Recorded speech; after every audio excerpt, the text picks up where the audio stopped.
vignes sur un terril, et pourquoi pas? Pour les voir, il faut d'abord grimper cette colline grande de 75 mètres et ses pentes à plus de 80%. En haut, 2600 pieds de vignes. Leur raisin permettra de produire plus tard dans l'année 650 bouteilles de chardonnay.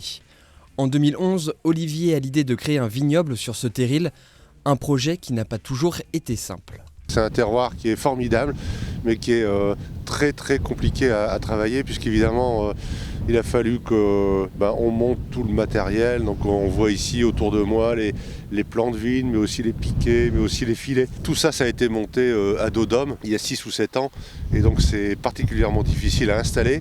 Et puis aussi, c'est pas facile à travailler, puisque la taille, comme les traitements, se font à dos d'homme aussi. Et pour l'aider dans ce projet, Olivier a fait appel à Henri, viticulteur charentais. Il vient 3 à 4 fois par an pour suivre le projet. Le Nord-Pas-de-Calais et ses terrils ne semblent pourtant pas être une terre à vignoble. On n'a pas suffisamment de chaleur l'été pour avoir des maturations satisfaisantes.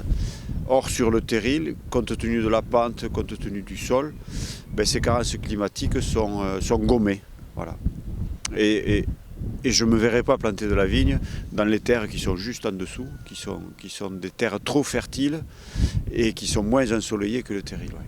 Le fait que la chaleur soit moins intense en fin d'été génère des vins qui sont plus vifs, plus frais, parce qu'on n'a pas cette chaleur pour griller les acides.